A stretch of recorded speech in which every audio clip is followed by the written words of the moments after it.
Now come students, let's learn in detail about the archaeological sources from this video. Come, let's watch the video. Have you ever wondered how we know so much about ancient India? I mean, a time way before most books were even written. It's kind of like trying to solve a giant puzzle when you only have half the pieces. Well, today we're going to be historical detectives. We're going to piece together the story of India's ancient past, not from history books, but from the clues left behind, buried in the earth and carved into stone. So that's the big question, isn't it? How do we hear the voices of empires that have long since vanished? We can't interview them, obviously, so how do we know how they lived or what they believed? Well, the answer lies in what they left behind. It's all about sifting through the material clues of the past, and that's the science of archaeology.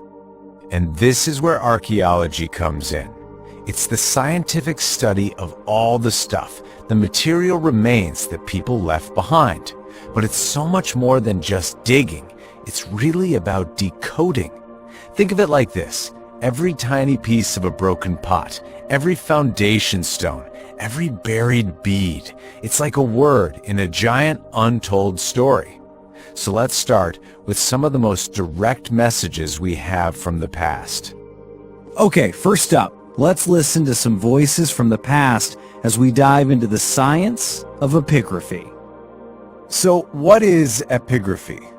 Simply put, it's the study of inscriptions. Now, these aren't just casual notes someone scribbled down, no way. These are messages that were painstakingly carved into stone, onto copper plates, on temple walls, things that were meant to last forever. They were literally sending a message through time. And here's a perfect example.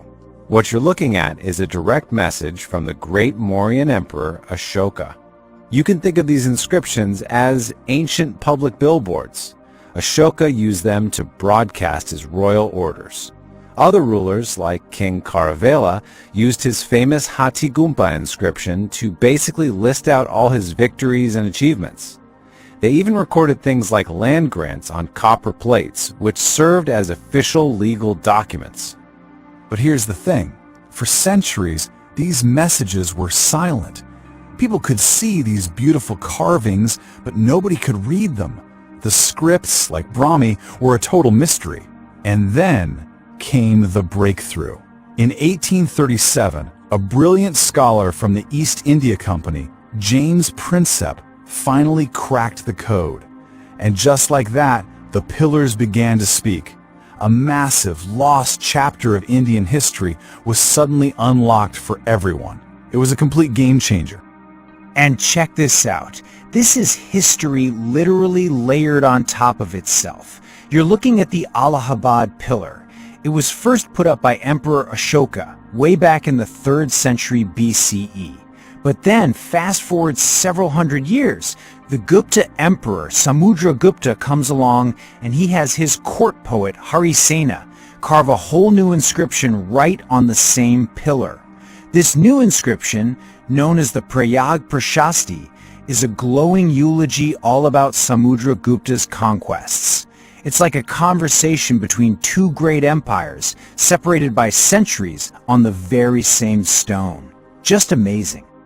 Alright, so we've looked at those monumental pillars. Now let's go from something huge to something you could hold in the palm of your hand. But that's just as important. Our next clue? Money. Let's see what story it can tell. The fancy term for the study of coins is numismatics, and these little metal discs, well, they're like tiny ancient data chips. They are packed with information. They tell us who was in power, how rich or poor a kingdom was, who they were trading with, and what they believed in. And just look at the evolution here. It's absolutely stunning. On the left, you've got one of the earliest types of Indian coins from the Mauryan period. They're called punch-marked coins. See how they're kind of irregular? They just took a piece of silver and stamped it with some symbols. Pretty basic. Now look to the right. Wow, that is a magnificent gold coin from the Gupta period with a detailed portrait of Samudragupta. The leap in artistry, in metallurgy, in the sheer amount of information, it's incredible. It tells a story of progress all by itself. So, what do these tiny objects really teach us? A whole lot. For some rulers, like the Indo-Greeks, their coins are practically the only proof we have that they even ruled in India. The discovery of huge stashes of Roman coins in southern India gives us concrete evidence of bustling trade routes. And when archaeologists find a massive treasure like the Bayanahard, which had thousands of Gupta gold coins, it paints a picture of a really vibrant and wealthy empire. They are truly miniature historical documents. Okay, so we've looked at inscriptions and coins. Now let's zoom out. Let's go from individual objects to entire lost cities as we explore the secrets buried right beneath the soil. Just take a look at this. This is the Great Bath of Mohenjo-Daro. Now, the amazing thing is, until archaeologists unearthed it in the 1920s, the entire Harappan civilization, one of the world's great ancient cultures, was completely unknown, lost to history. This really shows you the power of excavation. It doesn't just find objects, it rediscovers entire forgotten worlds. And the discoveries kept coming. Excavations at sites like Harappa revealed well-planned cities. Digging at Texela uncovered a fantastic crossroads of cultures. And at Nalanda, they found the remains of a legendary international university. Each and every site adds a new, rich chapter to the story of ancient India, completely rewriting what we thought we knew. All right, our final category of clues is all around us, in the art people created and the monuments they built. In many ways, these are the most visible records of the past. The story of Indian art begins here, deep in the past. These are the rock paintings of Bhimbetka. It's like a prehistoric art gallery, painted on the walls of rock shelters thousands and thousands of years ago. They are vivid snapshots of early human life. You can see hunting, dancing, rituals. It's a direct window into the world of our earliest ancestors. And from those early paintings, Indian art just blossomed. It became incredibly sophisticated, with distinct styles developing, like the Greek-influenced Gandhara school and the purely indigenous Mathura school. And what you see here is a masterpiece of Mauryan art, the lion capital of Ashoka from Sarnath.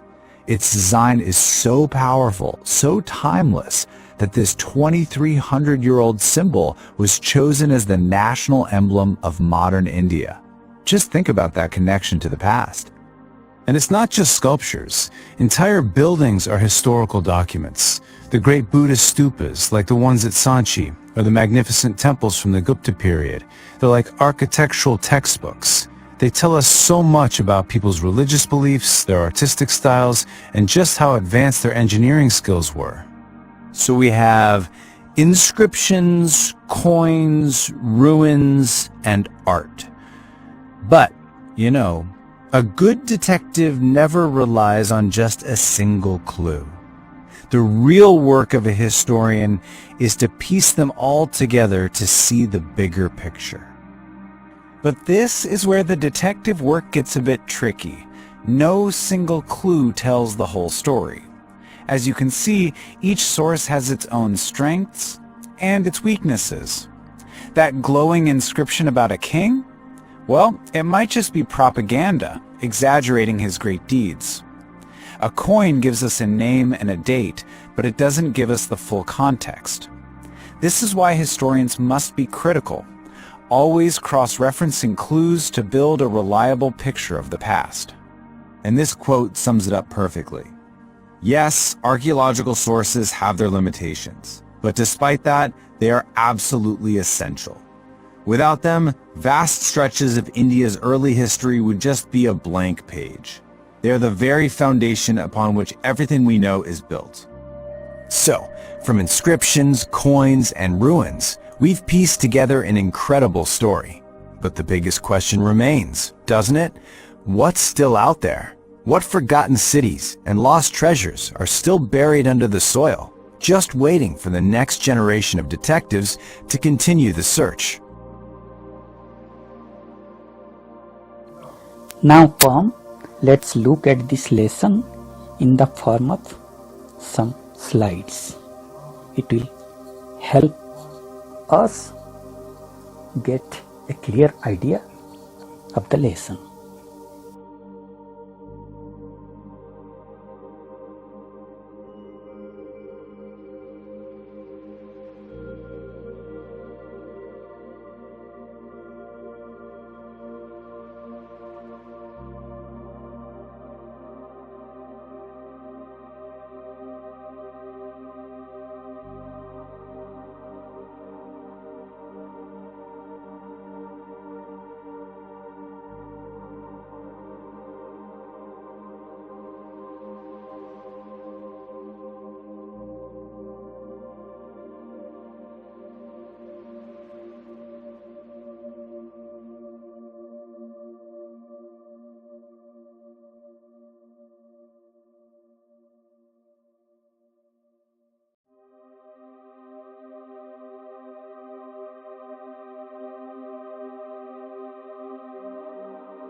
Now students, let's look at the study note for this lesson.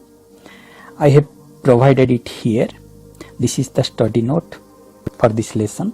Read this once, take a screenshot and keep it. It will be useful later for reading offline.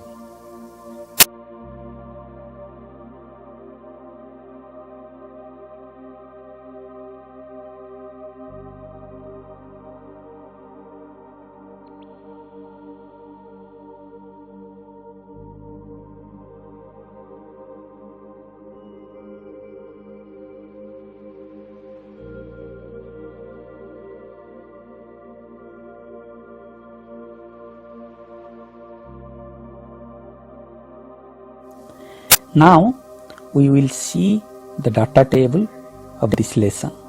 I have provided this data table.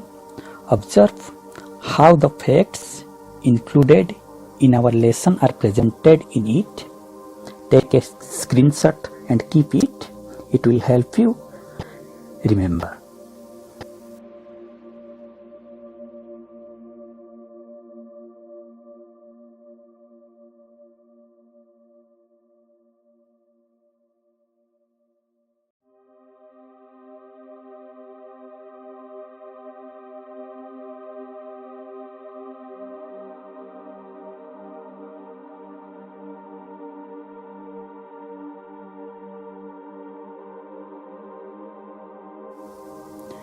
Now students, this is the infographic of this lesson.